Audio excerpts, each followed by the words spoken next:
बिस्मिल्लाहिर्रहमानिर्रहीम। अस्सलाम वालेकुम। Welcome to easy cooking with Naureen.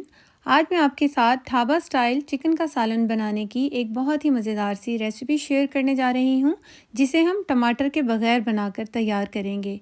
अक्सर लोगों को ये शिकायत होती है कि जब भी वो सालन बनाते हैं तो उसके ऊपर प्याज तैरता हुआ उन्हें नज़र आता है शोरबे के ऊपर। तो इन सब बातों का सलूशन आपको इसी रेसिपी में दूंगी। रेसिपी बहुत ही ज़बरदस्त है, तो कोई भी स्टेप इसका मिस नहीं करना आपने। बहुत ही ज़बरदस्त और ये खुशबूदार सा मज़ेदार सा चिकन का सालन बनकर तैयार होता है, जिसे आप रोटी, नान, चपाती और वाइट राइस के साथ बहुत ज़्यादा इंजॉय कर सकते हैं। ये चेक कीजिए कितना ज़बरदस्त हमारा चिकन का सालन बनकर तैयार हुआ है। आ रहा होगा आपके मुंह में यकीनन पानी। तो रेसिपी को फुल वॉच कीजिएगा, अच्छी लगे तो लाइक और शेयर भी कीजिएगा। आइए अब हम अपनी रेसिपी को बनाना शुरू करते हैं। यहाँ पर मैंने एक पैन ले लिया है और इसके अंदर हम सबसे पहले आधा कप ऑयल ऐड करेंगे। लो टू मीडियम फ्लेम पर ऑयल को हम हल्का सा गर्म कर लेंगे और इसके बाद 4 अदद लौंग, एक छोटे साइज़ का दालचीनी का टुकड़ा, 1 अदद बड़ी इलायची, 4 अदद सब्ज़ इलायची, इन सब चीज़ों को ऐड कर देंगे।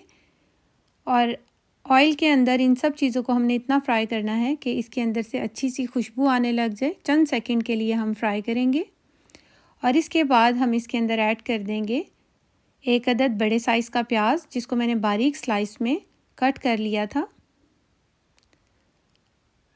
अच्छी तरह से हमने इसको फ्राई करना है। मीडियम टू हाई फ्लेम पर हमने इसको फ्राई करना है। प्याज को लाइट गोल्डन होने तक हम इसे फ्राई करेंगे और अगर आप चम्मच चलाते हुए फ्राई करेंगे तो सब जगह से एक जैसा कलर आएगा।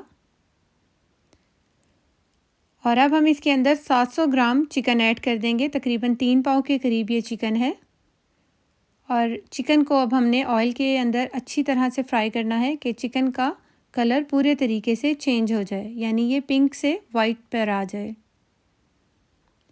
यहाँ पर चिकन ने अच्छे से अपना कलर चेंज कर लिया है। अब हम इसके अंदर 1.5 टेबल टीस्पून लहसुन अदरक का पेस्ट ऐड कर देंगे। 1.5 टेबलस्पून लहसुन अदरक का पेस्ट ऐड करेंगे और इसको भी हम अच्छी तरह से मिक्स कर लेंगे। 1 से 2 मिनट हम लहसुन अदरक के साथ चिकन को भूनेंगे ताकि लहसुन अदरक की रॉ स्मेल ख़त्म हो जाए और चिकन के अंदर जो अपनी हमक होती है वो भी ख़त्म हो जाए। अब हम इसके अंदर ऐड कर देंगे 4 से 5 हरी मिर्चें, जिसको मैंने दरमियान में से इस तरह से कट कर लिया है।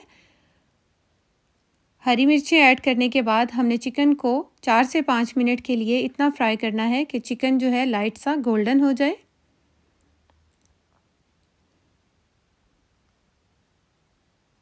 और अब हम इसके अंदर 1.5 टीस्पून नमक ऐड करेंगे।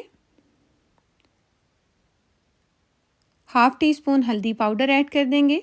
2 टीस्पून इसके अंदर धनिया पाउडर ऐड करेंगे।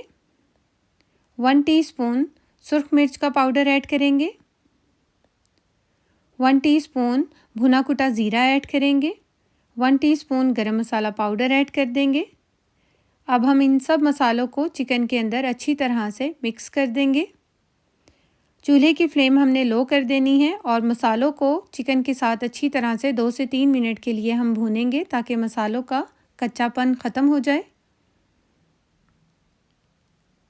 जब मसालों के अंदर से अच्छी सी खुशबू आने लग जाएगी तो हम इसके अंदर दही ऐड करेंगे, जिसे मैंने अच्छे तरीके से फेंट लिया है और आधा कप यहाँ पर मैंने दही लिया है जिसे मैं ऐड कर रही हूँ।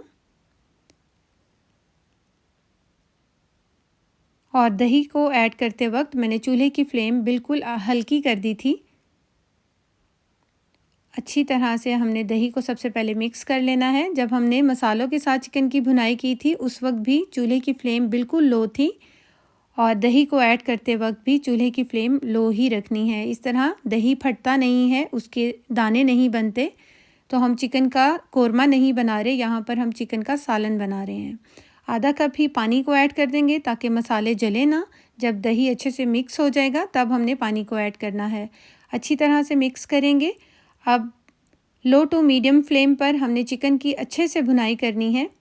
तकरीबन 5 से 10 मिनट के लिए हमने चिकन की लो टू मीडियम फ्लेम पर भुनाई करनी है। इससे सारे मसाले बहुत यकजान हो जाते हैं और जो प्याज है वो भी टूट जाता है और वो भी यकजान हो जाता है हमारी ग्रेवी के साथ। जहाँ पर आपको हरी मिर्चों का थोड़ा सा भी पीस नज़र आएगा उसे आप निकाल कर साइड पे कर लीजिए, यानी कि उसे ज़ाया कर दें। और ये चेक करें इसकी ग्रेवी कितनी ज़बरदस्त बन रही है। अभी प्याज थोड़ा मोटा मोटा है तो हम इसको थोड़ी देर के लिए और पका लेंगे। ये चेक कीजिए, आपने इस तरह से चेक करना है जब आपको लगे कि प्याज पूरी तरह डिज़ोल्व हो गया है, पूरी तरह मिक्स हो गया है हमारी ग्रेवी के साथ, तो हम इसका नेक्स्ट स्टेप करेंगे। अब हम इसके अंदर पानी ऐड कर देते हैं। मैंने 1 गिलास भर कर इसके अंदर पानी डाला है। तकरीबन ये आधा लीटर से थोड़ा सा कम पानी है। और अच्छी तरह से अब हम इसको ढक देंगे और एक बार अच्छे से मिक्स करने के बाद मैंने इसको ढक दिया है। अब हमने लो टू मीडियम फ्लेम पर इसको तकरीबन 15 से 20 मिनट पकने देना है, जितना कि चिकन अच्छे से गल जाए। यहाँ पर 15 से 20 मिनट हो गए हैं चिकन को पकते हुए और चिकन बहुत अच्छे से गल चुका है। एक बार मैंने दरमियान में चेक भी किया था इसको। और ये चेक कीजिए, जब आपको लगे कि चिकन हड्डी से बिल्कुल अलग हो चुका है, इसकी जो बोटी है, तो आप समझ जाएं कि चिकन बहुत अच्छे से गल चुका है। अब आप इसकी ग्रेवी चेक कीजिए। ये देखिए कितनी स्मूथ सी है, इसका सालन कितना ज़बरदस्त सा बनकर तैयार हुआ है। कोई भी प्याज का इसके अंदर ज़र्रा आपको नज़र नहीं आ रहा होगा। बहुत ही बेहतरीन सी ये रेसिपी है। अक्सर जब भी हम ढाबा वगैरह पर सालन मंगा कर खाते हैं तो हमें उसका टेस्ट बहुत अच्छा लगता है। फिर हम कहते हैं कि हम इसे घर आकर ट्राई करेंगे, लेकिन जब भी हम उसको घर ट्राई करते हैं तो वो उस तरह का जायका नहीं बन पाता जिस तरह का हमने बाहर खाया होता है।